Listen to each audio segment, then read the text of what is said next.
तो बच्चों कैसे हो आप? यस। आइए आज मैं फिर आ गया हूं। कल की जो मैंने बात कही थी आपको कि री नीट जो है इंदौर के जो 75 बच्चों के लिए ये अनाउंस हुआ था, जो सिंगल बेंच जो डिसीजन ली थी हाई कोर्ट में उसके हिसाब से री नीट होना था। बट बेटा अब मुझे फिर से अपनी बात चेंज करनी पड़ेगी, क्योंकि फिर से हाई कोर्ट में डबल बेंच की बैठक हुई और उन्होंने जो सिंगल बेंच का डिसीजन था कि रीनीट होना है इन 75 बच्चों का, उसको उन्होंने रद्द कर दिया।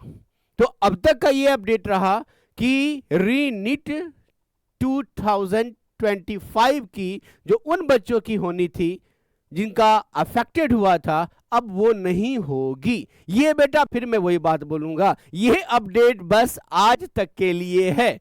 क्यों कि हो सकता है ये बात हाई कोर्ट से अब सुप्रीम कोर्ट तक चली जाए, तो फिर और भी कुछ अपडेट आ सकते हैं। यदि ऐसे आएंगे तो फिर मैं आपको अपडेट जरूर दूंगा। तो अब तक का यही आज तक का ये रिपोर्ट है, ये अपडेट है कि रीनीट जो है उन बच्चों का जो 75 बच्चों के आसपास जो अफेक्टेड हुए थे उनकी अब रीनीट नहीं होएगी। मतलब ये हुआ कि अब जो है रिजल्ट की जो बात कही थी, रिजल्ट का मतलब ये था कि आपके जो रैंक अफेक्ट होते, अब तक के इंफॉर्मेशन के हिसाब से अब ऐसा कुछ नहीं होगा। But still we have to wait and let's see कि एक सप्ताह के अंदर और क्या होता है। तो अब तक के फाइनल डिसीजन के हिसाब से रीनीट जो होने थी उन 75 बच्चों की वो नहीं होगी, राइट ना। सो डोंट वरी, जो बच्चे पहले से डिसीजन ले लिए हैं पढ़ने का वो पढ़ते रहें, जहां भी पढ़ रहे हैं, जिस रूप में पढ़ रहे हैं, जरूर ईमानदारी से पढ़ते रहें।